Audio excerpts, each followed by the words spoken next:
Buenas noches, bienvenidos señoras y señores una semana más, un día más con todos ustedes aquí en este debate público de hoy con las noticias que de por sí ya viene cargada la prensa porque estamos en un periodo postelectoral y ya saben que es el periodo de pactos, de saber quién gobernará el Principado, los ayuntamientos, todo eso, y por si eso fuera poco, pues además hay otras muchas, ¿no? Como esa crisis del pepino, que ya la verdad es que el nombre da lugar a multitud de chistes y chascarrillos. No lo vamos a hacer más que nada porque son 200 millones de euros que se pierden a la semana por culpa de este asunto, que para más Inri no hemos tenido la culpa los españoles de ello. Parece que últimamente los alemanes, no sé, tienen algo contra nosotros, que si trabajamos poco, que si le llevamos los pepinos contaminados.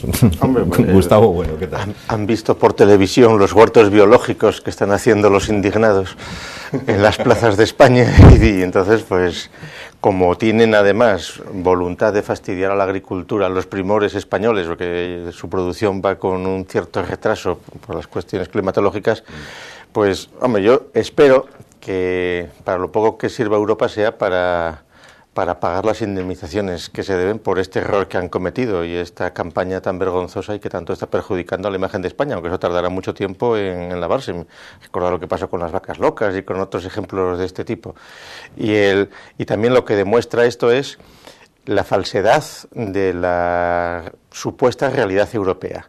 Que teóricamente no hay fronteras, todos europeos, pero hace 15 días han suspendido el acuerdo de Schengen para que de Italia no se cuelen a Francia. Las naciones políticas, los estados siguen funcionando con total vigor y entonces pues Alemania, Holanda, pues van cortando en plan proteccionista las producciones agrícolas de otros sitios que se consideran que son nacionales españoles y que no se consideran que estén integrados en Europa, pues como por otra parte es natural que sea, pero que es contradictorio con toda esa ideología basura y con todas esas cosas que nos van entrando. Es decir, probablemente cuando toquen el año que viene elecciones europeas, pues va a haber abstenciones gloriosas, porque evidentemente nunca han destacado por tener demasiado interés. Pero sí, nunca tiene, pero vamos, lo de Europa yo creo que ya no se lo cree ni el más tonto de los políticos partitocráticos, ¿eh? Sí sirve para que los eurodiputados sigan viajando en primera y estén... Sí, y que cada eurodiputado tenga unas asignaciones de 4 ayudantes, de los cuales, pues... ¿Tres suelen ser familia? No, al parecer es el modo como tiene España de financiarse parte de los ayudantes en el Parlamento Nacional en Madrid. Es decir, que hay un cambio de cromos, Europa paga muchos más asistentes que los diputados nacionales, entonces se sustituyen, por lo visto, los asistentes de Europa con el dinero de un asistente europeo, que además son barbaridades, son miles y miles de euros. Claro. Con eso ponen a 3 o 4 becarios que están encantados de hacer méritos y con eso contratan luego a otros. Pero bueno, todos irán al ERE ahora, que se aproxime. En fin, la cosa tiene nombre de novela de verano, ¿no? La crisis del pepino. Luis Martínez Librero.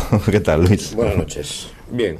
Sí, si no fuese por lo trágico sería cómico, quiero decir. Y tiene título, bueno, pues eso, de playa, de libro de playa, ¿no?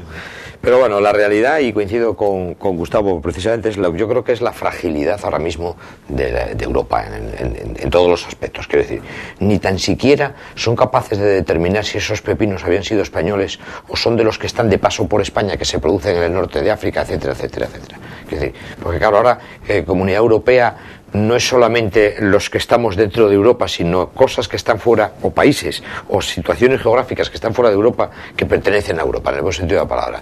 Con lo cual, lo triste del caso es que siempre paga el pato el mismo. Y al final, pero bueno, yo entiendo que cada país tenga que defenderse sus intereses, y en este caso Alemania yo creo que civilinamente está haciéndolo. Es decir, está aprovechando una coyuntura donde les va a venir muy bien, por lo que decía antes, la falta de sol la van a suplir, pues bueno, pues con el engaño en este caso, y les va a venir. Y yo creo que la jugada incluso les va a salir bien. La jugada les puede salir más si el resto de Europa dice, señores, ¿hasta dónde hemos llegado, no?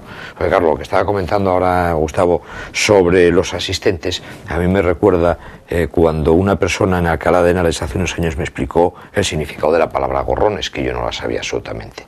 Y es exactamente la misma. O sea, en la época de la Universidad Española, cuando Lope de Vega y compañía iban a la universidad y eran gente de familia bien, siempre tenían un asistente, que es el que les iba a coger sitio a la facultad, el que les iba a buscar sitio al comedor, comían con ellos. Y al final, ¿cómo se distinguía el asistente del señorito? Pues poniéndole una gorra, y la palabra gorrón viene de ahí. Bueno, pues ahora nosotros en España, ¿qué tenemos? Gorrones. O sea, que decir, ¿qué nos van a tratar en Europa? ¿A nivel de gorrones? Yo no, yo por ahí no paso. Entonces, esta en unas elecciones europeas, como bien dice Gustavo, yo creo que les va a pasar la factura. Yo creo que ya está bien, porque además aquí ahora ya no se trata de pedir indemnizaciones, 200 millones a la semana, etcétera, etcétera. El daño está hecho y probablemente sea esa cantidad. Nunca se va a cobrar, eso está clarísimo que no se va a cobrar. Entonces, al final, ellos se van a llevar el gato al agua, nosotros seguiremos siendo cola de ratón en vez de cabeza de león. O sea, que queréis que es intencionado, no ha sido como ha dicho yo Alemania. Para mí, perdón, sí. Que nos hemos precipitado, que nos hemos equivocado, perdón.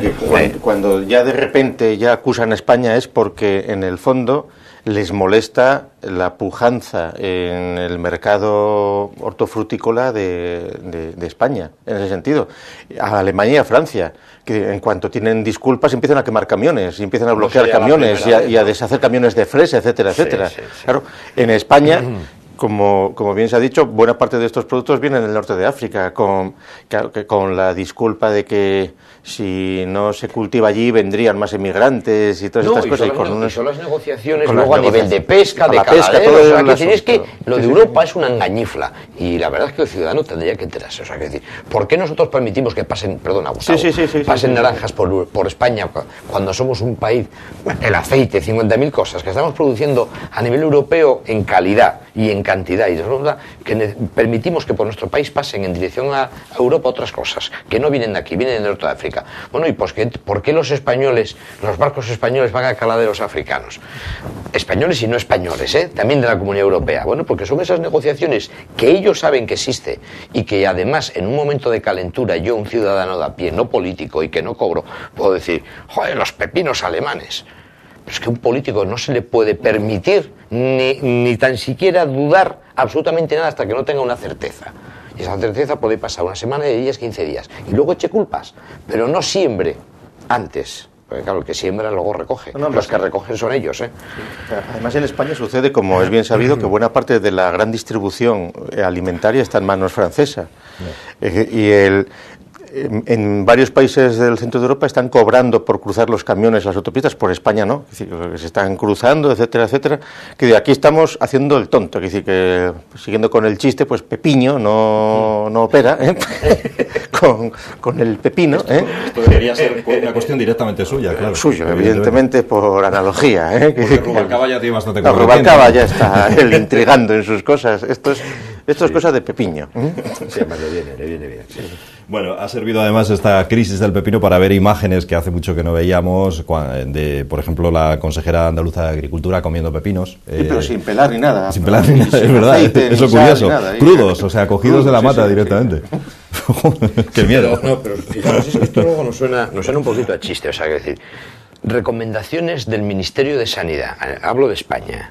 Las comidas, los productos frescos, los productos no cocinados, la falta de pasar alimentos por energías caloríficas, etcétera, etcétera. Bueno, pues oiga, y sale la ministra comiendo un pepino crudo. Pues que sí, que está muy bien, porque una salada no lo vas a poner, no lo vas a poner tal, pero quiero decir, ¿cuántos ahora mismo, y no me voy a meter con nadie a nivel de restauración o de restaurantes o de lo como se quiera llamar, ahora hay muchísimo, está de moda, estos restaurantes donde te ponen productos crudos, no vegetales, sino incluso animales, llámese pescados o carnes. Bueno, señores, esto es lo que hay. Luego, en fin, hablamos de las vacas locas, pero bueno, oiga, la crisis del pepino me parece que lleva tantos muertos como la vaca loca en una semana. Ojo, más, muchos más. Ojo al parche, o sea y ojo, que estamos hablando de que aquí en España tenemos un caso de que ha estado en Alemania, pero bueno, esto va a crecer, esto es crecer y multiplicados, eso está clarísimo. Y es así, pero luego nos reímos nosotros mismos de nosotros mismos. O sea, yo no puedo entender que una ministra de Sanidad o una consejera salga haciendo el tonto, porque en este caso es hacer el tonto. Pero recordamos además que el echar la culpa a España de estas cosas, pues ya pasó en el 17 con la famosa gripe española, que también nos cargaron, pero cuando luego se investigan las cosas, no hay que olvidar, pues, lo que se descubrió cuando lo de las vacas locas, que hacían en Bélgica, pues reciclando aceites usados de coches para convertirlos en piensos, o sea, una serie de prácticas absolutamente impresionantes. De las vacas locas tuvo mucha repercusión en España, no sé si os acordaréis, bueno, yo sobre todo porque soy muy golosón, los bombones de Bélgica, que siempre tenían el chocolate, el bombón y tal. Oye, en España estuvieron como 6-7 meses, yo lo recuerdo haber incluso leído en prensa, donde habían tenido un bajón terrorífico, ¿no? Claro, es que ahí se había comentado que hasta el polvo de moler la vaca loca, en el buen sentido de la palabra, que se echaba también en las piscifactorías, no sé dónde decía que echaba, también venía hasta en el chocolate, en el bombón. O sea, es decir, que todo esto tiene unas repercusiones de gran alcance. En el de los pepinos no nos vamos a quedar solo en el pepino, porque ahora resulta que prácticamente son todos los vegetales. Claro, el tomate... Claro, los vegetales. Hasta Rusia, porque es lo que comes crudo. Hasta Rusia ha cortado el asunto. Es decir, a ver, este verano, además, que se calcula que va a ser un buen verano turístico, porque por la crisis fundamentalmente de los países norteafricanos, pues a ver España, si los alemanes que vengan a España, a ver si van a comer ensaladas o no, a ver si, pues a lo mejor si se van a traer la salchicha desde allí, ¿eh? Bueno, y hablando de cosechas, la cosecha no de pepinos, sino de votos, o la escasa cosecha más bien en este caso, hizo que las elecciones del 22 de mayo hayan tenido sus primeras víctimas en Asturias y más concretamente en Oviedo. La esposa de Víctor Marroquín, Paloma Sainz, la candidata del PSOE al Ayuntamiento ovetense, ha asumido la derrota. El PSOE ha caído enormemente en votos y en concejales en estas últimas elecciones y dimite. Sí. Deja su puesto como concejala. A ver. Hombre, yo casi visto lo que ha pasado, aunque ella diga que tenía previsto dimitir desde el primer día, seguramente la gota que colmó el vaso fue la desautorización que hizo Gutiérrez de las primeras manifestaciones que ella hizo, en el sentido de que estaba dispuesta a negociar con Foro para desbancar a Gavino y tal y cual. Entonces ahí eso es lo que dio pie a que Gutiérrez pues tildase de ultraderecha a Foro y afirmase aquello de no vamos a poner un alcalde de ultraderecha para quitar a uno de derechas. Claro, esa desautorización absoluta, más el movimiento de sables interno pues de la agrupación municipal socialista de Oviedo, que de siempre pues ha estado muy agitada con muchas familias, sí, y que nunca han logrado de hecho pues levantar cabeza frente a la marea de votos pues del PP y ahora de Foro y del PP, pues han determinado pues la frustración de la carrera de Paloma Sainz, que seguramente ella pues tiene un carácter pues un tanto distante con los votantes, quiere decir que un tanto arisca puede aparentar a muchos. Yo la he tratado 2 días solo, quiere decir cuando sí, pero puede ser que esa sea la opinión. Esa es la imagen, pero bueno, quiero decir que la imagen que yo tenía, que yo solo he hablado con ella un par de días cuando fue hace un año, cuando fuimos a Madrid a defender la candidatura frustrada de Oviedo 2016, y me dio la impresión totalmente contraria, que es decir, una persona muy muy simpática y muy accesible y muy afable, pero seguramente la primera impresión es seguramente de demasiada suficiencia o distancia.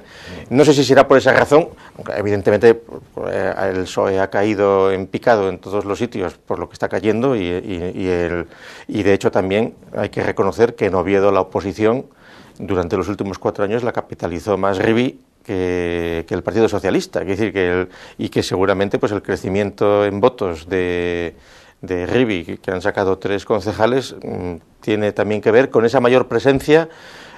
Seguramente porque el PSOE se enfangó también en demasiados ataques judiciales, jurídicos, que decir que, bueno, incluso pues parece que yo estoy poniendo bien a Paloma Sainz cuando, que decir que con respecto a la fundación nuestra, etcétera, pues hicieron unos ataques desmedidos e injustos y desaforados, pero bueno, es normal, que decir que están también, pues seguramente esas cosas el personal tampoco las percibe, que decir que la oposición del día a día se la han atribuido más a Rivi que al Partido Socialista, y a ver qué hace ahora la agrupación municipal socialista, porque no lo van a tener tampoco sencillo. Quiere decir que son muchos años de altibajos y de no lograr representar una oposición convincente en la ciudad. Sí, yo... A ver, lo único que no coincido, en principio, mucho con Gustavo, es en la proximidad de Paloma. Yo creo que a mí particularmente me pareció una mujer que siempre fue muy próxima al ciudadano, lo digo sinceramente. Es decir, no lo sé, es mi opinión. Por supuesto, son cosas muy personales. Siempre me pareció una señora muy agradable, apacible, con la que se podía hablar. El problema no es Paloma, el problema es que, aprovechando que se marcha Paloma, podía marcharse todo el grupo socialista a casa. O sea, es decir, los socialistas en Oviedo tienen un verdadero problema, que no son gestores, son excesivamente políticos. ¿Y qué ha ganado en Asturias? Y vamos a hablar solamente en Asturias. En Asturias han ganado fundamentalmente dos personas, que han sido dos personas gestoras, unos cascos a nivel provincial, porque la gente se acuerda de su gestión, de gestor, no de político, hace muchos años, y otro ha sido Gabino. Y Gabino, el alcalde de Oviedo, sigue ganando porque es un buen gestor más que político. Y de hecho no se nos debe olvidar que incluso, aun perdiendo el centro de la ciudad de Oviedo, y estamos hablando de esta ciudad de Oviedo, aun perdiendo el centro de Oviedo en favor de Foro, ha sabido ganar en los barrios. Y estamos hablando de la Corredoria, Ventenielles, la Tenderina. Pero claro, hay que ser ciudadano y darse un paseo por la Corredoria y ver cómo era la Corredoria hace 5 años y cómo es hoy. Es una ciudad de lujo. Que no es un barrio, es una ciudad. Entonces, el ciudadano al final, ¿qué vota? Vota gestores, no vota políticos. Y el PSOE está excesivamente politizado. Les faltan gestores. Entonces yo quiero decir que Paloma ha sido la primera que ha tenido la dignidad seguramente de decir, señores, yo me he equivocado, lo he hecho mal, he perdido muchísimos votos, y como cabeza de lista me marcho.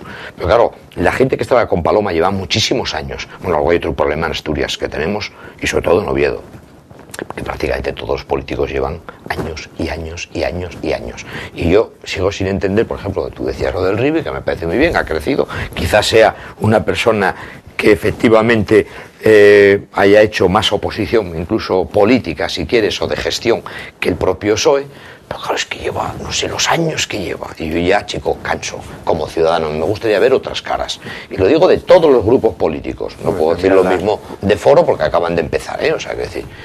La reina de Inglaterra lleva casi 60 ya, y no se aburren. Bueno, bien, vale, pero no vamos a dejar la monarquía y vamos a dejar lo que es... sí, monarquías aparte, quiero decir, que no, vamos a ver, quiero decir... muchas veces se pide aire fresco y la verdad es que el Partido Socialista en Oviedo, la base, lo que es las gestoras, no entiendo mucho de este tipo de organigramas, ¿no? Lo que es la base de organización de un partido, básicamente son siempre los mismos, luego las cabezas de lista suelen cambiar, pero sí que es verdad que últimamente, pues mira, desde Leopoldo, gente muy válida, y hasta terminando en Paloma, pues podían haber sido perfectamente dignos sucesores de Antonio Masí en su momento, probablemente. Pero yo creo que les falla esa faceta. Yo siempre distingo muchísimo en un político, en un representante del pueblo que sea o muy político o muy gestor. Porque claro, el ejemplo lo tenemos ahora muy fácil y no me voy a meter de siglas. Hay un señor que acaba de marcharse como presidente autonómico, que es el de Castilla-La Mancha, donde le va a revelar otra persona que de otro partido, que estuvieron casi a la par, ¿no? Bien, los dos son excesivamente políticos. Diferencia: el señor Barreda se marcha debiendo 7.000 millones de euros. Ojo al parche, 7.000 millones de euros. Estamos hablando de billones con B de pesetas, por si alguien no se entera todavía de cómo está el tema. Y al final dices tú, ¿y eso es un buen gestor? No. ¿Es un buen político? No, nefasto, porque encima, para empezar, no ha sido buen gestor. Chapó por autonomías como la andaluza, como la gallega, como la Rioja, y hay una tercera, no me acuerdo, creo que es la Navarra, no me hago mucho caso, donde el endeudamiento autonómico no existe, están por encima, o sea, tienen superávit. El resto de las autonomías tienen déficit. Chapó por esos señores que saben gestionar un dinero. O sea, esta es la realidad. Bueno, en Castilla-La Mancha ese endeudamiento en buena parte ayudó Cajastur a enjuagarlo, al hacerse cargo de parte después de... Bueno, esperemos que no nos pase factura a los asturianos. No, ya nos la ha pasado. ¿Vale? Ya nos la ha pasado. No, señores, pero estamos hablando de lo que estamos hablando. Es decir, es que a mí es que nos reímos. Yo cuando me dicen 7.000 millones de euros, que son billones con B de pesetas, bueno, señores, y esto es que a mí se me escapa esa magnitud tan terriblemente grande.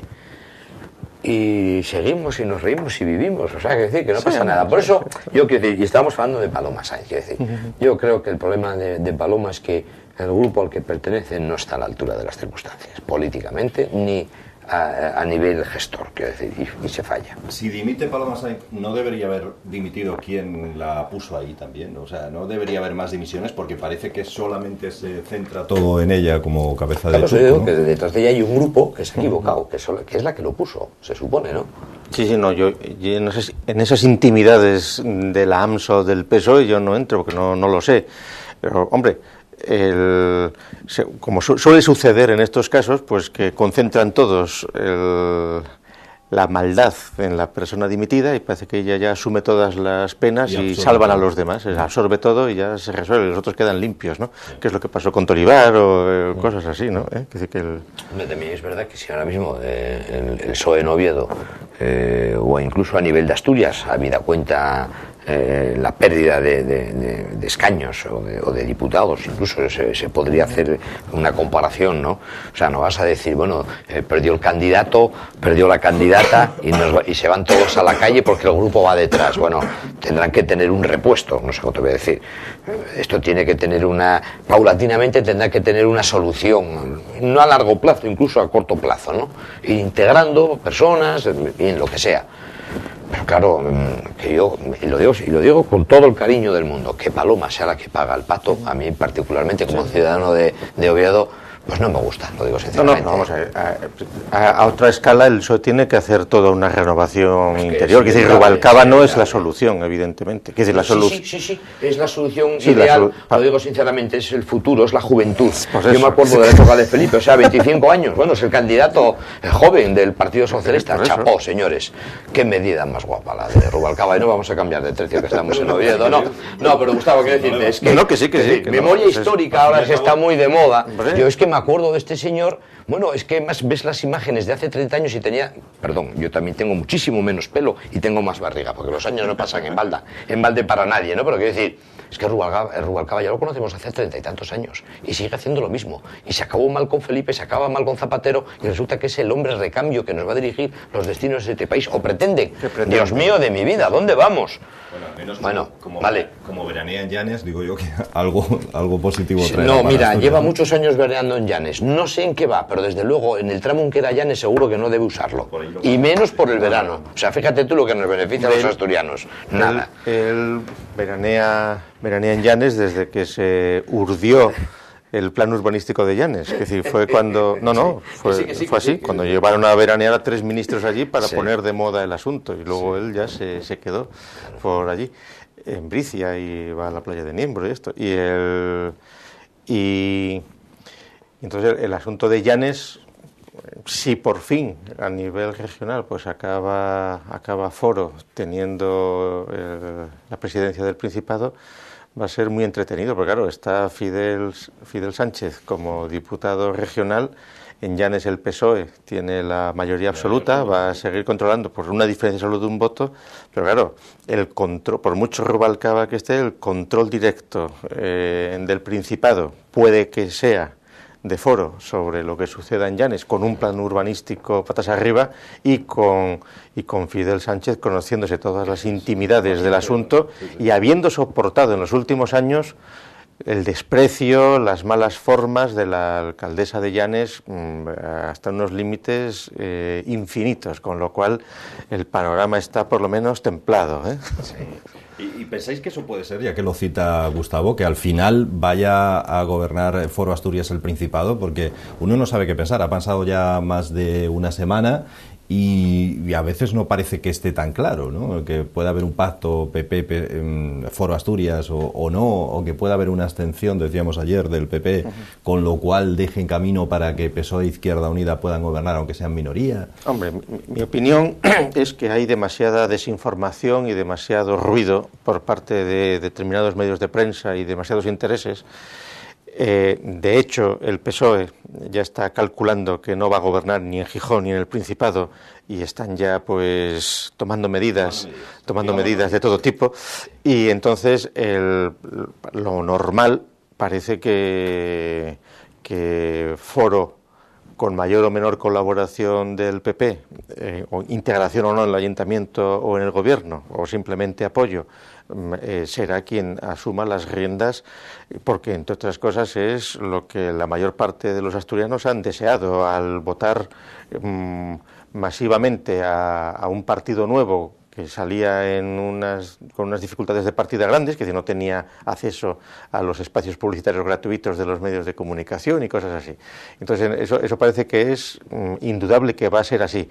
En estos días estamos asistiendo a demasiado ruido, pues queriendo resucitar, viendo signos, pues eso, lo mismo de Paloma interpretándolo como una fase más del pacto de la Zoreda o del Duerno de no sé qué, hay demasiado ruido y demasiado asunto, que yo creo que las cosas, demasiadas conspiraciones y demasiadas también, y donde tampoco hay por qué interpretar todas las actuaciones de todos los miembros de uno y otro partido como ordenadas a unos fines maquiavélicos, ¿no? Puede haber en todos los partidos un bocazas que se va de la boca y que hace declaraciones inapropiadas en una fase de negociación, puede haber malmeteres que luego no acaban funcionando, pero bueno, eso es lo que va. El día 11 se despejarán una serie de asuntos y luego pues se verá, pero parece que lo normal para la buena solución o para la mejor solución de una Asturias que está atravesando una crisis terrible y la que viene, no solo política, sino económica, institucional, etcétera, etcétera, sería que hubiera un partido fuerte y que hubiera unos apoyos suficientes para que la responsabilidad absoluta fuera de un buen gestor como es Cascos, y para que se pusieran los mimbres de una posible regeneración de la situación de Asturias. Un gobierno inestable o una situación pues de una mayoría minoritaria, etcétera, pues eso sería pues un desastre, y seguramente pues estar abocados a unas elecciones anticipadas antes. Yo no creo tampoco que sea así, Gustavo, quiero decir, aunque sea una mayoría minoritaria, quiero decir. No digo, si gobierna el PSOE, por ejemplo. El PSOE, no. No, si gobierna el PSOE en Asturias. Sí, en Asturias, una mayoría minoritaria, en el buen sentido de la palabra, es foro. Pero lógicamente es quien debe de gobernar, porque yo estoy convencido que en todas las autonomías y en todos los ayuntamientos debe de gobernar quien gana. Minoritariamente o no, quiero decir, debe de gobernar. En este caso, además, bueno, tienen probablemente un apoyo, aunque sea abstención, o sea, si damos por sentado que no van a pactar Izquierda Unida con PSOE para arrebatar la presidencia del Principado a Cascos, a Foro, yo creo que si se abstienen todos, incluyendo el PP, pues yo dejaría gobernar a la mayoría en este caso. ¿Tú crees que si el PP anunciara que no va a apoyar a Cascos, Izquierda Unida no se juntaba al PSOE? No, yo creo que es casi obligado. Eso queda para la votación. Quiero decir, siempre yo tendría en la recámara el tener que ayudarle, porque también digo que en el grupo de Isabel Pérez Espinosa, en el PP, empezando por ella, hay unos gestores magníficos, empezando por ella, que es una gran gestora. Así que yo también diferencio en el caso de Isabel Pérez Espinosa la faceta política, que la tiene, por supuesto, pero gestora es magnífica. Yo la he conocido, la he tratado en el Ayuntamiento de Oviedo en diferentes secciones. Como gestora es impresionante. Vale. Es decir, a nivel de Asturias ahora mismo tenemos una oportunidad de oro, de que gobierne Foro. Bien, con el apoyo del PP o sin el apoyo. Ahora, también es importante, incluyendo en el Ayuntamiento de Oviedo, que puede pasar lo mismo con gobernando Gabino, en minoría mayoritaria o en mayoría minoritaria, como lo queramos llamar, siempre hay una ventaja, que tienes a tres partidos enfrente gobernando tú solo, que en el momento en que puedas cometer un desmán que le pueda ir mal al resto de los asturianos, te va a decir, oye, alto, chatín, hasta aquí llegamos. Y somos tres a decirte que no. Porque a lo mejor en un momento determinado sí le puede apoyar el PP, pero en un momento determinado el PP va a decir, oye, no, ni yo me voy con el PSOE y con Izquierda Unida, porque esto que estás propugnando es muy malo para los asturianos, queremos estos otros tres que encima aglutinamos más mayoría que la que tú tienes. Es decir, sí me gustaría que gobernase Foro, solo, con su minoría y con su mayoría. ¿Desde la lista más votada? Con tu teoría de la lista más votada. Yo sigo manteniéndome las listas más votadas, en general, para todos los sitios. Escúchame una cosa, ¿en Gijón qué puede gobernar? ¿El PSOE con la lista menos votada? ¿Quién es la lista más votada en Gijón? El PSOE. ¿El PSOE? Bien, vale. Cada vez que quiera sacar algo adelante tiene que ser con el consenso del resto de los partidos, si no, no lo saca. Si lo que vaya a sacar el PSOE con el resto de los partidos es bueno para Gijón, que le voten todos los partidos. Si es malo, se lo van a tumbar de abajo. Eso en teoría es muy bonito, pero, no, pero es lo que ocurre. Escúchame una cosa, ¿y por qué no? Porque claro, yo lo que quiero pensar es que si en Gijón, imagínate, o en Gijón, en Oviedo, en Asturias, se unen dos partidos, al final, pero con un pacto antes de empezar, al final estamos convirtiéndolo en otro rodillo, con mayoría absoluta. A mí eso particularmente como participación ciudadana tampoco me gustaría. O sea, quiero que lo que se dictamine en un ayuntamiento, en una autonomía, lo que sea bueno para los ciudadanos. Pero no porque lo diga un partido que tiene la mayoría, que probablemente sea bueno porque para eso lo han votado la mayoría de los asturianos, en este caso. Bueno, como tiene una mayoría minoritaria, también hay que respetar un poco la opinión de los demás. Por eso yo digo que adelante. Sí, pero en la situación actual de crisis de Asturias, que los dos ayuntamientos principales de Asturias, Oviedo y Gijón, y el Principado, estuvieran coordinados en políticas de regeneración, sería lo mejor para... Estoy de acuerdo, pero tiene que haber un gran acuerdo entre los grandes partidos, ¿eh? Sí, ojo, pero, incluido el PSOE, que yo no lo voy a considerar que esté fuera. Aquí no hay tantas cosas para ponerse de acuerdo, es decir, no hay un duro, hay un montón de cosas por acabar y hay un montón de chiringuitos y de desmadres que desmontar. Y entonces ahí, si la labor es coordinada, se puede hacer. Claro. Si no, es un asunto ahí mucho más delicado. Pero tú imagínate que, no sé, chiringuitos en Asturias, chiringuitos en Oviedo, chiringuitos en Gijón. ¿Cómo vas a conseguir que se desmonten unos chiringuitos y otros no, si no tienes un arreglo con los partidos? Bueno, pues mire, gobierne usted solo y desmonte todos los chiringuitos. Se supone que usted, que llega ahora al Principado de Asturias, no tiene ningún chiringuito como partido nuevo. Desmonte todos los que hay. Los que hay que desmontar, vamos, bueno, que sea necesario, lo que sea menester. No, todos, porque los chiringuitos no existen. Esto es una palabra que nos hemos inventado para camuflar algo que seguramente no debe de ser muy legal. Porque si no, no emplearíamos la palabra chiringuito. Estaríamos empleando otras cosas. Legal es todo, Bueno, hombre, vamos a ver. Digo, lo único cosas que legalizamos, pero que no son legales. O sea, vamos a ver, ¿por qué se les nombra chiringuito? No, vamos a ver. Hay cosas que nos han llamado chiringuito. Hoy, por ejemplo, se ha anulado el nombramiento de la directora del arqueológico. Bien. ¿Por qué? Porque la persona a la que se quería poner como director del arqueológico no tenía la titulación de funcionario A, y entonces dicen, en lugar de un puesto como queremos poner a este, nos inventamos dos, una directora técnica y un conservador profesional.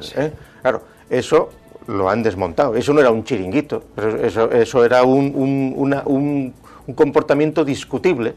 No discutible, a ver cómo lo resuelven. No, ilegal. De hecho, ilegal porque de hecho se lo han tumbado. Quiero decir, si no, pero vuelvo a lo mismo, si no se desmonta porque no hay una sentencia judicial, estaríamos en un chiringuito. Entonces, como es ilegal, le ponemos la palabra chiringuito. Es decir, los chiringuitos, para mí, tal y como se conciben, son ilegales. Entonces, hay que desmontarlos. Bueno. No, pero mira, chiringuito es el Niemeyer y no es ilegal, por ejemplo. Chiringuito es la laboral y no es ilegal, pero cuestan una millonada. Y chiringuito es la TPA, que no es ilegal. Y entonces eso cuesta una millonada. Y por estar en la TPA no te llevan a Villabona. A Villabona llevan a otros, que están ahí olvidados, a las pobres, ahí ya no se acuerda nadie de ellas. Bueno, señores, que hay que ir a publicidad. Vamos a hacer una mínima pausa. A la vuelta comentaremos las sorprendentes declaraciones hoy de don Juan Carlos a la prensa. Le ha preguntado los periodistas, no sé si lo habéis visto, le han preguntado ¿cómo está, señor? ¿Cómo está, majestad? Y ha dicho, muy mal, fatal. ¿Queréis verme muerto o lo que os gusta es matarme? En fin, es de recibo que el rey tenga estas palabras. Lo hablamos ahora a la vuelta de la publicidad.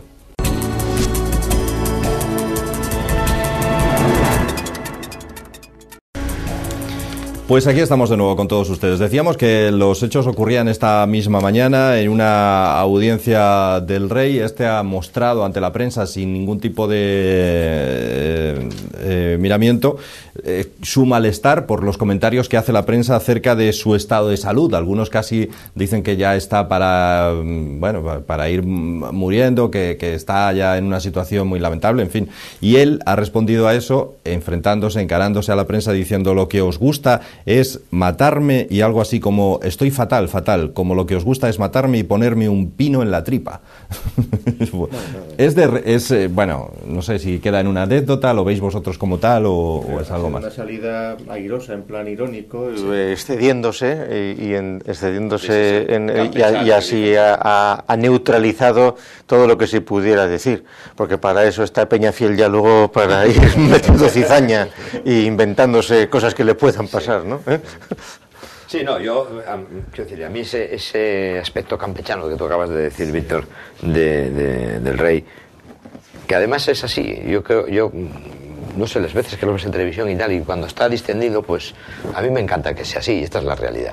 Pero también es verdad que el aspecto de él, yo no sé si es que estos días está sin afitarse, sí que lo ves andar y lo ves un poco impedido, efectivamente se va a operar de la rodilla, si hace unos meses estuvo ingresado y lo tuvieron que operar, y bien, pero yo quiero pensar que este hombre se pone enfermo y le tienen que operar de la rodilla y de no sé qué más, como cualquier otro mortal. O sea, que tiene derecho a... Claro, aquí ya estamos buscando, o sea, nos gusta jugar, y sobre todo a nivel de prensa. Yo creo que la prensa no lo quiere ver muerto físicamente, o sea, realmente muerto en un cementerio, y nunca mejor dicho, sino incluso a lo mejor retirado de la actividad. Muerto sí, de la actividad como gobernante o como mandatario, digamos. Entonces, bueno, tenemos allá a Felipe. Felipe, bueno, pues puede ser el sucesor, pero es que esto nos da carnaza. ¿Por qué? Porque luego hay que cambiar, porque ahora tenemos hijas, no tenemos un varón. A ver quién va a ser la línea sucesoria, no sé qué. O sea, que digamos que lo que necesitamos, y tú decías de Peñafiel, la sociedad, la prensa, los medios de comunicación, lo que necesitan es carnaza. Y entonces yo creo que lo quieren ver, pero no muerto realmente, sino muerto política. Bueno, sí, institucionalmente, por decirlo de alguna manera. Pero mira, Felipe el nuestro, fíjate, compararlo con Felipe el inglés, es jovencísimo todavía. Es decir, que y Juan Carlos, al fin y al cabo, lleva 37 años o 36 años gobernando. Es decir, que lleva Gaddafi 40 y la reina Isabel 60, entonces todavía le queda mucho, hombre, le queda mucha mili todavía a don Juan Carlos. Yo creo que Juan Carlos va a ser más coherente que Gaddafi, que la reina de Inglaterra. Se va a inmolar, se va a suicidar. No, hombre, abdicar no puede abdicar, hombre. No, pero bueno, sí que irá... Un rey padre por ahí jubilado, eso no... Pero mira, todo es cuestión del depende, y me explico. Lo de la reina de Inglaterra me queda muy lejos, porque me da la sensación de que les deben gustar mucho las flores, los geranios, perdón. Siempre hablaban de la reina madre, de no sé qué, estas cosas que nunca entendí. Lo de Gaddafi es punto y aparte, porque hace 2 meses Gaddafi para Europa era la repera, y de 2 meses para acá hay que meterlo en un cajón también. Entonces, mira, o sea que lo que quieres es que venga la Tercera República, lo estás diciendo claramente, ¿no? ¿Por? Claro, dice que no quieres abdicarle, no quieres matarlo, pero quieres que se retire. No, ni mucho menos, no.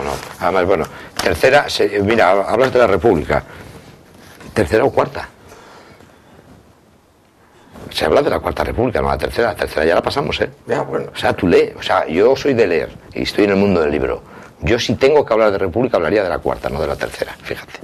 Pero bueno, no vamos a entrar en este tema. Y yo, República, exactamente, quiero decir, lo del rey, volviendo a lo mismo, quiero decir, yo creo que hay más interés mediático de pasar al rey a la reserva, esa es la palabra fallecer en este caso, de pasar al rey a la reserva, que otra cosa. Me da a mí que no, y que dure por muchos años, o sea que no, vamos, como persona, como rey, como lo que quieran. Por cierto, ya que habláis de República, de historia, de la guerra civil, de Franco, el gobierno ha reclamado a la Academia de la Historia, por cierto está presidida por un asturiano, Luis Suárez, que cambie la biografía de Franco. Anes es Luis Suárez es el autor de la biografía de Franco. Perdón, y Gonzalo Anes, el director. Gonzalo Anes, quería decir. Academia, sí. Bueno, digo que ha reclamado en cualquier caso a la Academia de la Historia, a través de 2 ministerios, que son el de Cultura y Educación, que cambie la biografía de Franco, y porque dicen que da una visión muy amable del dictador o autoritario, no sé cómo llamarle.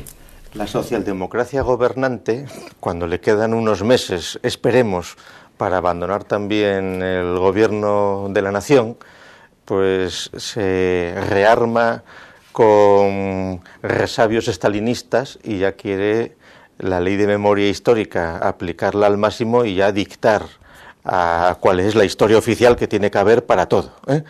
Es decir, que en las reseñas que se están diciendo por ahí se llega, las críticas que se están haciendo, sobre todo esto lo empezó el Diario Público ayer, y hoy lo ha retomado El País con nuevos bríos, y por ejemplo al hacer la crítica a la reseña de San Escribá, pues dicen, y el que escribe se nota que cree en Dios, y bueno, pues como el 80% de los españoles, o que digan que el 23 de febrero pues no fue un golpe de Estado, dice los sucesos del 23 de febrero, etc. Pues sí, la historia y los historiadores, pues no es una disciplina científica, es una materia de interpretación y de reconstrucción que está sujeta a la opinión y a las ideologías necesariamente, y entonces salvo que asumamos que la historia oficial es la que nos quieren poner estos ministros, apoyándose en la memoria histórica y al servicio de determinadas,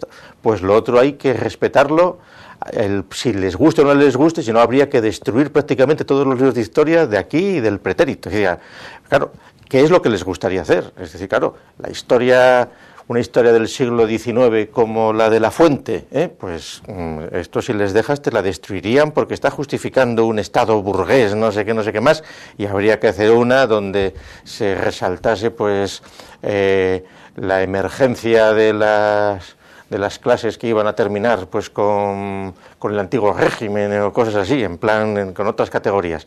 Yo creo que al margen y yo creo que Gonzalo Anes ha sido meridianamente claro en su respuesta a estas críticas. La Academia de la Historia ha encargado a historiadores profesionales y reconocidos el hacer las biografías y no ha entrado en lo que no ha intervenido en los contenidos, simplemente en las correcciones de los textos en su caso.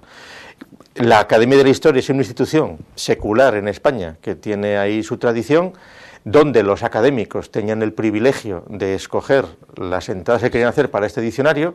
En el resto de los autores han entrado, son como 5.000 autores, que a mí particularmente me pidieron 2 o 3 entradas para este diccionario, que yo luego no las hice, y os voy a decir por qué no las hice. Estaba dispuesto a hacerlas, iba a hacerlas, era de señores del 19, no las hice cuando me mandaron el contrato y me decían que me pagaban 50 euros. Y dije, no, entonces no las hago, porque eso o lo haces gratis o no lo haces por 50 euros. Quiere decir que por una colaboración en prensa de una columnita te pagan 3 veces más, pues que es casi un insulto a la razón. Y entonces le dije, no, pues paso. Quiere decir que seguramente encontráis algún mercenario más necesitado que por 50 euros te va a hacer una... Que esas son cosas absurdas, que lo haces porque hay que hacerlo. Bueno, en mi caso fue si quiere una disculpa estupenda para no hacerlas, pero bueno.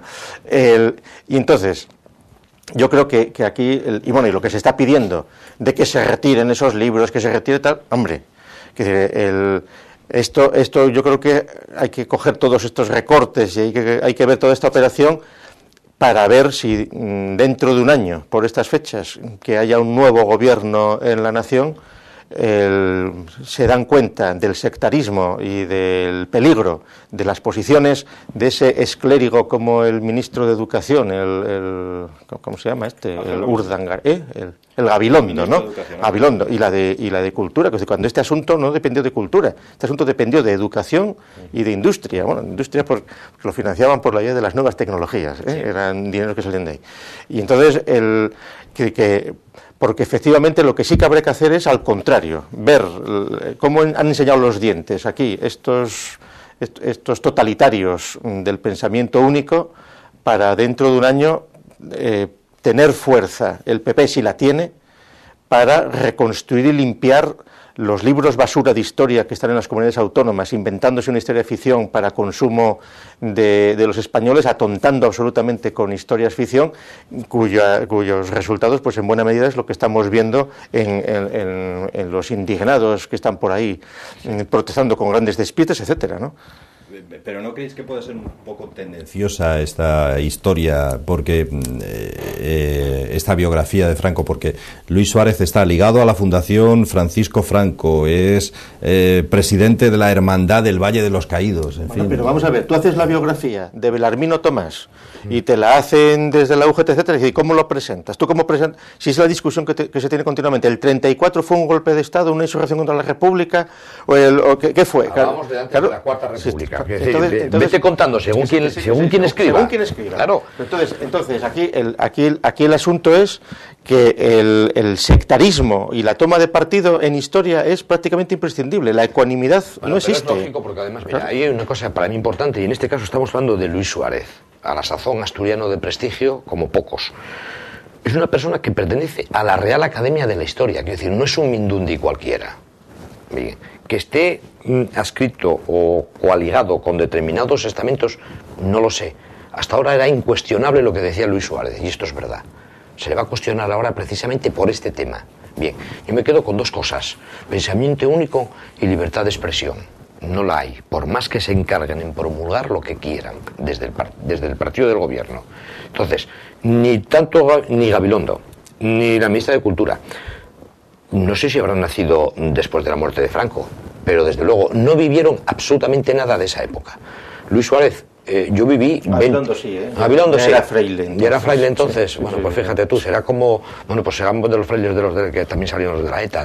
No decía que la ETA había nacido en un seminario. No, esto es un poco posterior. Pues, será posterior, pero quiero decir que, bueno, a ver hilos en todos los lados, ¿no? Quiero decir, yo me quedo con estas personas que son historiadores de verdad, que están en una institución como la Real Academia, que no admite a cualquiera. Y si hasta ahora mismo Luis Suárez era un prestigio tenerlo en España como historiador, yo creo que por hacer una biografía donde puntualiza 3 o 4 cosas, que tampoco es que la biografía, porque además... Además lo que querrían es que hubiera dicho dictador fascista, no sé qué más. Es decir, si son 4 palabras, es una cosa cosa gorda a la galería. El resto se ajusta. Yo tuve la opción, la oportunidad, una persona de la Real Academia me mandó un correo antes de ayer, donde estuve leyendo parte de lo que estaba escrito en esta biografía. Desde luego no dice absolutamente nada, visto desde el punto de vista de hoy, no desde hace 50, 60 años, que igual padecieron el franquismo, puro y duro, que no lo sé exactamente. Yo digo visto desde hoy. Entre otras cosas, este diccionario biográfico que va a pasar a la posteridad, sobre todo para las nuevas generaciones, a los menores de 30 a 35 años de hoy, Franco no les dice absolutamente nada, ni el Valle de los Caídos. Sin embargo, son los que van a poder leer y disfrutar esta biografía histórica o este diccionario de biografías históricas. Llamado además para minorías, esto es calentar. Un diccionario que cuesta 3.500 euros, que son 50 volúmenes. Esto es como les pasa a antiguos, ¿os acordáis? Si es que ahora no hay casas, no hay salones. Hombre, acabará estando colgado en un CD o en un... No, en internet. En internet. O sea, que lo van a colgar en internet en cuanto esté... Efectivamente. Pero voy al detalle, quiero decir. A mí lo que me molesta por encima de todo es el desprestigio que pueda tener a Luis Suárez, que no se lo merece. No se lo merece una institución como la Real Academia de la Historia y, desde luego, el que estemos ahora con pensamiento único y con libertad de expresión. O sea, viva la censura, que la sigue habiendo, señores. Este es un caso flagrante, ¿eh? Y la ley Sinde, la señora esta de la ley Sinde, ha dicho que luego es una vergüenza que solo el 8% de las biografías son de mujeres, ¿eh? Ella es un idealismo histórico alucinante. Es decir, vale, vamos a ir a la ley de igualdad retrospectivamente. Pues a ver, pon una legión de personas a inventarse biografías por supuesto se podría igualar en biografías, pero a base de poner las biografías pues de todas las cupletistas y las porteras de Madrid. Que si lo que quieres es inventarte biografías, pero que a la escala de políticos, de profesores, etcétera, pues es evidente que hasta la incorporación de la mujer a un montón de actividades no es hasta décadas muy recientes, ¿eh? Con lo cual un diccionario histórico que trae 40.000 biografías de España, pues necesariamente no puede estar equiparado. O sea, lo que ya te digo, que hagas las biografías de todas las mujeres de clausura. En los corrillos en Madrid, en los mentideros, este fin de semana se comentaba que una de las decisiones que había tomado Chacón para no presentarse era porque era la presión que estaba sufriendo, de tal manera de que fuese la primera mujer que iba a presidir un gobierno en España, y que eso ella, entre otras muchas cosas que había, muchas razones, pero una de ellas era la presión, y dice que no podía soportar esa presión. Y esto lo decían los mentideros en Madrid. Bueno, pero mentideros bondadosos. Bueno, pues a lo mejor eran los bondadosos, pero quiero decirte que sí, que estoy convencido que formaba parte también de esas presiones, seguro, el que fuese la primera mujer que iba a tener... Sí, pero analiza una cosa, seguramente... Eso pasa igual pero con el diccionario, o sea...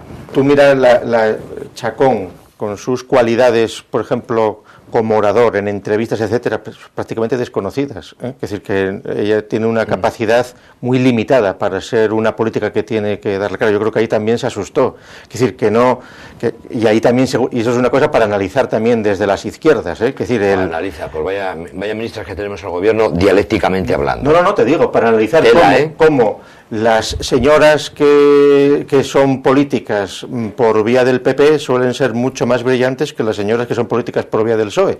Eso es una cosa para que lo analicen los sociólogos. Hoy por hoy es así. Y entonces es un hecho, por las razones que sean. Es decir, que eso habrá que encontrar algún tipo de razón, que yo no sé cuál es, ¿eh? Bueno, seguramente no es una razón, hay muchas razones que convergen. Fueron a la universidad y otras no fueron a la universidad y son ministras. Entre otras cosas, por preparación. Sí, Vamos a ver, quiero decir... Hay veces que la universidad no da determinadas cosas. Ya sé que no da. Por procedencia familiar, sin duda. Influyen muchas cosas. Pero bueno, quiero decir que hay muchos factores, pero también puede influir la apariencia de igualdad en el seno de partidos llamados de izquierda y luego, de hecho, la preterición a la que se somete a la mujer, etcétera, etcétera. Quiere decir que ahí hay muchas razones que se pueden... Bueno, decir que eso habría que estudiarlo, analizarlo, es una cosa más compleja. Pero en el caso concretamente de Chacón, mi opinión es que ella le tuvo pánico escénico al asunto, porque ella está muy bien asesorada por su señor asesor y esposo, pero luego le queda grande la actuación en público, y las actuaciones en público no se le conocen entrevistas públicas, es que no. Bueno, nos quedan 5 minutitos de programa nada más. Me gustaría que dierais la opinión para terminar sobre el tema de las acampadas. Empezó como algo que todos elogiábamos, ahora ya pasan, bueno, más de 2 semanas ya, y ya parece que hay cierto malestar. Por ejemplo, en la Puerta del Sol los comerciantes dicen que el gobierno les prometió que iban a desalojarlos, no los desalojan. ¿Qué creéis que deberíamos o que se debería hacer? ¿Desalojarlos? ¿No? ¿Se debe continuar con la lucha? La afirmación que has hecho de que al principio todos lo apoyábamos, nosotros nunca los apoyamos, siempre los consideramos unos pijos perroflautas. Y a medida que van pasando los días, pues se va viendo el infantilismo y la estupidez que hay detrás de todo eso. Que no quiere decir que sean gente no cualificada, son casi todos universitarios, pero es un síntoma más de la decadente situación en la que está, desde el punto de vista político, la formación de los españoles. Es decir, y el grado de soberbia y de suficiencia que tienen quienes montan un campamento en el centro de las ciudades creyéndose que están haciendo una revolución y que son el centro del mundo. Y algunos diciendo que este es el año cero de la nueva era de España, que van a reconstruir, bueno, quienes hablan de España. Normalmente no han querido poner banderas, hablan en nombre de la humanidad, y algunos ya más delirantes pues se proclaman ciudadanos independientes de la nación de Gaia, y hablan en nombre de la tierra, y eso, ya se han puesto a hacer ya huertos biológicos en esas acampadas. Hombre, evidentemente hay un 40% de paro juvenil, hay una situación de descontento muy notable que nadie discute, pero claro, la solución no son soluciones ingenuas de vamos a asaltar con la no violencia a los bancos, como si eso no fuera violento, o vamos a acabar con estas cosas, no. El poder, al margen ya de las conspiranoias de que lo hubieran movido Rubalcaba o no cara a las elecciones, que fue por lo que hubo tanto morbo mediático, si esto hubiera sucedido en un momento que no fuera etapa electoral, pues no hubieran durado 3 días, pero había miedo de saber si era otro 11M aquello, ¿no? La situación actual es una situación ridícula, es haber convertido pues un poblado chabolista pues en el centro de las ciudades con unos totalmente divididos entre ellos, porque unos están por un asambleísmo y por un democratismo puro, otros en plan autogestionario, anarquista. Es una situación absolutamente caótica, y lo que demuestra es que el poder, que el sistema, que la partitocracia tiene larga vida, mientras sus oponentes sean personas tan ingenuas y tan idealistas como las que se están moviendo. Es decir, son políticamente inofensivos. Sí que pueden ser molestos para la convivencia, sí, como por lo visto ya sucede en Madrid, pues ya hay una plaga de pulgas o de piejos o no sé qué, pero cosas de estas, y sobre todo a los comerciantes les están hundiendo en la Puerta del Sol, el turismo tampoco creo que vaya a venir a hacerles fotos, y entonces, si quieren hacer nuevas ciudades, claro, luego las ridiculeces, no, es que estamos muy organizados porque hemos montado ya guarderías, bibliotecas, archivos, televisiones aquí dentro. No, vale, quieres hacer una sociedad nueva, quieres hacer la sociedad civil ahí, no, pues mira, te trasladas 15 kilómetros de Madrid ahí a un erial y allí no te prestaría nadie la atención y te agotarías por consunción. Coincido con Gustavo. En fin, me da mucha pena de los comerciantes, me da mucha pena de la situación, me da mucha pena del aborregamiento que yo digo muchas veces, al cual nos abocan los políticos, entendiendo que esta gente, muchas cosas de las que dicen a lo mejor las podemos suscribir, que no se duda, pero bueno, esto es un aborregamiento más de la sociedad. Y luego lo que más me duele de todo... ¿No crees que es al contrario, completamente? Que han decidido rebelarse en lugar de ser borregos. Sí, pero ¿sabes por qué? Porque para empezar tú, para poder conseguir algo, tienes que ser respetuoso con lo que vas a pedir, ¿Y a quién se lo vas a pedir? Y a quien se lo vas a pedir es tan irrespetuoso como ellos. No se cumplen las leyes, no se cumplen las normas. Y a mí eso es lo que más daño me ha causado de todo esto es saber que hay. Hablamos de los chiringuitos. O sea, esto es otro chiringuito. Aquí tenemos unas normas y unas leyes que se las ha saltado todo el mundo por el forro de sus caprichos. Y no pasa absolutamente nada. Ni los que piden, ni los que ceden. Lo siento, yo me siento... O sea, tú ahora, y lo digo sinceramente, voy a contar una tontería que es la que está en boca de todo el mundo en la calle. Yo conozco gente que estos días está fumando en los bares. Y me dicen... Y yo ahora ya no fumo, fumaba. Pero no me molesta que fumen. Pero me dicen, y ahora que vengan y que me echen, como a los demás. O sea, qué triste para un pueblo, para una nación que no se cumplan las leyes. Eso es terrorífico. A mí es lo que más me duele de toda esta situación. Y por supuesto me duele mucho de los comerciantes, porque yo soy comerciante. Y si estuviese en el pellejo de ellos y lo estuviese pasando mal, con lo mal que lo estamos pasando, en fin. Víctor, si se quiere no sé, si se está en otros mecanismos, ¿eh? No. Y además, si se está en desacuerdo con la sociedad, que hay que estar en desacuerdo, que decir, evidentemente, con lo que yo he dicho no es que sea conformista con el sistema que tenemos. Ahora, si tú quieres cambiar el sistema, tienes, en serio y radicalmente, tienes que hacer la conquista del Estado clásica. Y esa no la haces pidiendo más democracia, ni democracia real ya, Es decir, lo que están es totalmente contradictorio y ya menos, como ves en la escandalera, un grupitos haciendo yoga o otros jugando al ajedrez. No, mira, vete a entrenarte a crear los mecanismos para hacer un asalto al Estado y cambiar la situación, como se cambian las situaciones políticas, por la vía violenta, no hay otra solución. Pero eso no lo quieren hacer porque son pacifistas y quieren un sueldito, ojo. Pero promoviendo que vayan a... No, pero es que pero lo contrario, no hay quien lo cambie. Si es que, vamos a ver, tú si quieres romper el sistema que tenemos, no lo haces por la vía esta, Sí, en esto tenemos un ejemplo muy fácil, lo que dijo Gustavo al principio. 3 meses, partido político nuevo, mayoría. Estamos hablando de leyes legalmente constituidas, con poca repercusión, en medios ninguna. No tenían derecho a nada. Quiere decir, bueno, pues oye, el ciudadano no es tonto. Si quiere cambiar, quiere reclamar, quiere ir a mejor, quiere, tiene mecanismos. Y un ejemplo es este.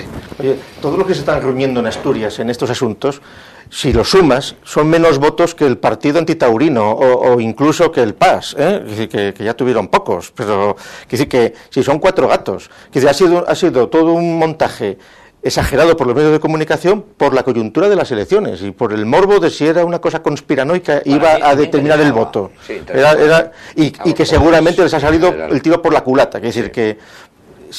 Probablemente, al margen de teorías conspiranoicas de que estuviera más o menos movido, que efectivamente, en su momento, no hay que olvidar que el PSOE puso el manifiesto en su página web y luego lo quitó. Lo quitó. Sí, pero inicialmente, a quien más podía favorecer era que viene y sobre todo, lo van a seguir aprovechando probablemente y por eso se estira como el chicle, porque es un instrumento muy bueno para tener un modo de agitación barata y fácil contra lo que venga, Y entonces, claro, ¿qué sucede? Que eso, que puede estar muy bien pensado por un sociólogo y por un politólogo en su despacho, cuando lo trasladas a la realidad se acaba corrompiendo porque se les va de las manos, y porque ahí tienes pues unas mezclas ideológicas totalmente contradictorias y que no van a ninguna parte, que es una cosa, y que están descubriendo el Mediterráneo, y desde una ingenuidad que es insultante para la razón, y si encima te dicen, no es que somos universitarios, estamos licenciados, pues peor para la universidad que para los licenciados. Estudiantes de filosofía, seguramente. No, curiosamente hay pocos de filosofía, son más de ciencias, curiosamente, y en todo caso de pedagogía bastantes también, y en el caso de Asturias, sobre todo, ha entrado muchísimo todas las estructuras organizativas asturianistas, etcétera. Bueno, señores, que te iba a decir que además Eduardo Punset les dijo que sigan. Bueno, pues fíjate, vaya firme, ¿no? Gustavo, bueno, gracias por estar aquí esta noche, y a Luis Martín igual. Muchas gracias por estar aquí como librero. Bueno, señores, pues así es como despedimos este debate de hoy. Les recuerdo que mañana volvemos, todavía un nuevo debate en esta semana con nuevos temas, nuevos invitados y por supuesto les esperamos. Sin ustedes no somos nada. Gracias y hasta mañana.